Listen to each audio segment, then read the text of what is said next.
Fala aí, pessoal, estamos em mais uma aula do Projeto X, né? Aquele que multiplica suas chances de aprovação.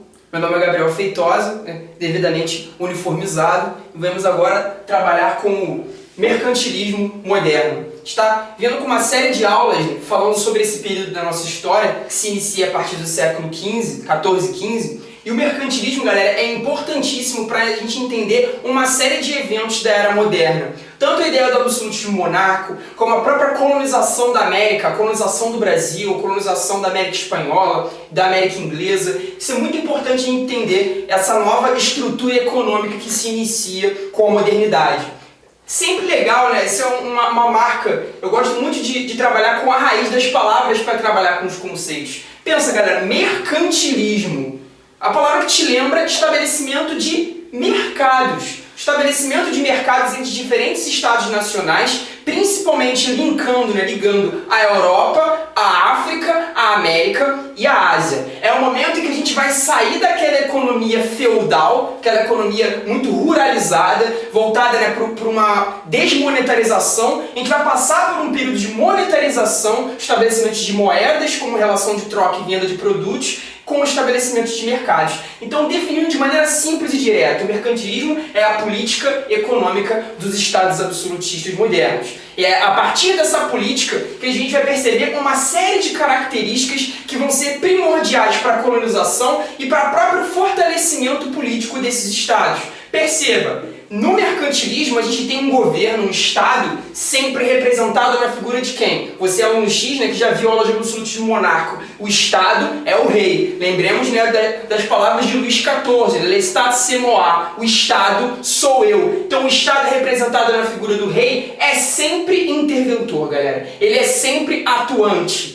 É o extremo oposto do liberalismo, da nossa política vigente, onde hoje o Estado é mínimo, onde ele se afasta das questões econômicas. Aqui nós temos um Estado que intervém nos assuntos, então todo grande projeto econômico vai ser desenvolvido pelo próprio Estado. Como um grande exemplo disso, nós temos a expansão marítima. Os grandes projetos de navegação na Europa, desenvolvidos por Portugal e Espanha principalmente, né, como pioneiros desse movimento, mostram como o Estado europeu, nesse período, sendo mercantilista, ele é estritamente interventor. Uma outra característica desse Estado que está intervindo na economia, que está sendo atuante nas questões financeiras, ele vai buscar sempre o superávit, galera. A gente tem que lembrar das aulas de geografia do mano Thiago Feitosa, né? Balança comercial favorável, quando você vende muito mais do que compra. É esse o estado de superávit, galera, que seria o ideal para um estado mercantilista moderno. Quando um estado ele vende produtos muito mais do que compra, ele exporta muito mais do que importa e acaba tendo essa balança comercial favorável para o seu lado, significa que ele tem uma produção própria, consegue dar conta do seu próprio mercado e ainda dar conta do mercado externo. Essa é uma característica primordial para esses estados, sempre buscando uma balança comercial favorável. É a partir dessa característica que eles vão fazer o quê, galera? Buscar o chamado pacto colonial, estabelecendo uma exclusividade econômica. Lembremos do pacto colonial entre Portugal e Brasil, lembremos do pacto econômico que teremos entre Espanha e as suas colônias na América Espanhola. Então você percebe que esse exclusivo econômico está sempre galgando, né, sempre buscando uma balança comercial favorável. A gente sabe, né, que na prática algumas dessas balanças comerciais elas não vão conseguir ser muito favoráveis. Portugal mesmo vai passar por períodos muito grotescos da sua economia, né? Portugal vai ser meio que aquele primo pobre da Europa, né? Vai sempre tentar buscar uma economia forte em cima do Brasil. A gente vai perceber algumas dificuldades nesse caminho. Galera, além dessas duas características, a gente percebe uma economia muito voltada para a mão de obra escrava. Quando a gente observa o caso de Portugal, que é um estado mercantilista clássico, a gente percebe como os indígenas foram escravizados na América, explorados em demasia, e também a escravidão negra africana. Galera, devemos entender a escravidão como a atividade econômica mais lucrativa de todo o período moderno. Isso, a historiografia recente já traz esses dados. Tráfico de escravos, tráfico de pessoas era a atividade econômica mais rentável, mais lucrativa. Não é à toa vamos desenvolver uma série de homens de negócio em torno dessa atividade traficante, uma burguesia escravista, que que vai ver o continente africano como um grande contingente de mão de obra que pode ser comercializada. O negro, visto nesse momento, né, não como um indivíduo, mas como um objeto, vai ser escravizado, vai ser comercializado com valores específicos. A gente percebe como a atividade escravista vai ser muito importante. Galera, esse é um tema que o Enem gosta muito. Galera que está atenta aí para o Enem esse ano, esteja atento para o tema da escravidão. Tanto a escravidão no Brasil como a escravidão nas Américas é um tema que os titios do Enem adoram. Então, grave bem essa temática, estude com afinco. No Projeto X a gente vai estar desenvolvendo mais essa temática em outras aulas, mas já adianto aqui que é um tema que você precisa ter muita atenção.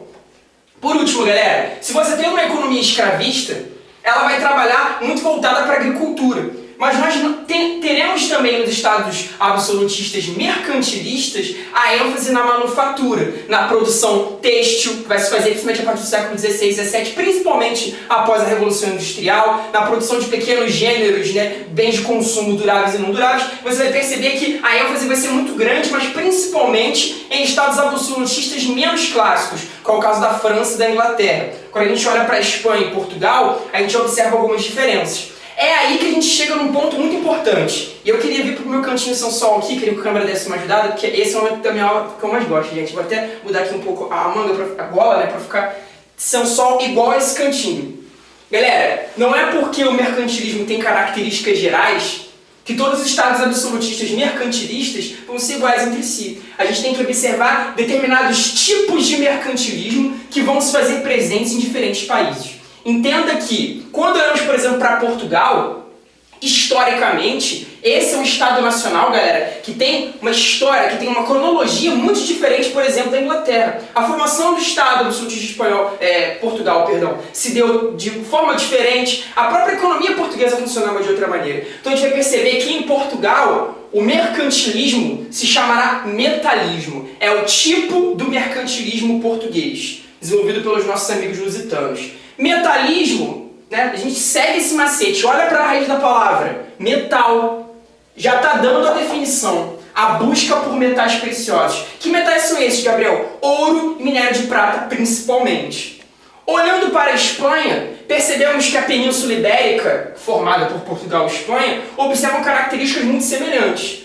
No caso da Espanha, galera, teremos o chamado bulionismo, que é igual ao mercantilismo, beleza? Você tem que relacionar isso aqui como políticas iguais, porém recebe um nome diferente, mas tem a mesma definição. A Espanha também terá a busca por metais preciosos como uma característica muito importante. Então perceba que tanto aqui em Portugal como em Espanha, a Península Ibérica ela vai se esforçar, né, na grande missão de explorar a América buscando por metais preciosos. Sabemos que os nossos espanhóis, né, que os nossos amigos espanhóis, serão muito mais felizes na sua busca por metais preciosos do que os portugueses, né? Não é à toa que a Espanha já inicia uma série de atividades extrativistas na América Central, principalmente, muito mais rápido do que Portugal. Portugal só vai descobrir ouro no Brasil lá nos séculos 17 e 18. Então a gente percebe que há um gap, né, que há um intervalo muito grande entre as atividades relacionadas ao ouro quando olhamos para Portugal e Espanha. Indo à Inglaterra, galera, vendo os nossos ingleses, os gentlemen na Inglaterra, percebemos que aqui o mercantilismo ele é bem diferente. A gente vai chamar esse mercantilismo em inglês de comercialismo. Mais uma vez, pega pela raiz. Comercialismo te lembra o quê? Comércio. Te lembra algo que é comercial. Estabelecimento de tratados comerciais. A gente tem que pensar, galera, na Inglaterra como um grande banco da Europa no período moderno. Ela vai ser aquela que vai gerar o maior número de empréstimos, conseguindo juros, conseguindo trocas de interesses de produtos específicos. Nós temos o Tratado de Methuen, em 1703, estabelecido entre Inglaterra e Portugal, né? Aquele famoso Tratado de Panos e Vinhos, que vai estabelecer uma exclusividade econômica. Lembremos dos tratados de 1810, estabelecidos em 1810, o próprio nome já diz, quando Dom João vem ao Brasil, que dão à Inglaterra uma vantagem alfandegária sobre a colonização do Brasil. Olha só, a partir de tratados comerciais, a Inglaterra consegue quebrar com o mercantilismo português, consegue quebrar com o estabelecimento dessa exclusividade econômica. Então perceba que essa vai ser uma grande estratégia dos britânicos. Por último, galera, nossos amigos fedorentinhos, os franceses, percebemos o seguinte: a França tem um tipo de mercantilismo muito específico, que chamamos de colbertismo. Se você pega o colbertismo pela raiz, tu não entende nada, né? Colbert, Colby, o que é isso, Gabriel?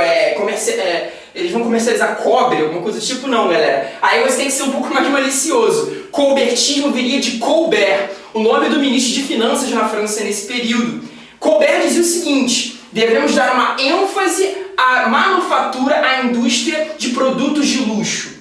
Prataria, seda, cristais. Aí você percebe como a França, desde o século XV e XVI, já tem uma preocupação muito grande com a produção de produtos com alto valor agregado. Você não precisa ter um grande número de indústrias para conseguir boa renda, para conseguir boa lucratividade. Tendo um pequeno número de indústrias de produtos de luxo, você já percebe uma alta lucratividade, porque cada produto vai ter um valor agregado muito alto. É aí que a França vai conseguir se desenvolver em um tipo de indústria que na Europa era muito raro. Algo que vai perpetuar muito na França, na Suíça, né? Esses países que ficam orbitando ali o meio da Europa. Como a gente percebe, uma ênfase muito grande nesse tipo de indústria, Augusto.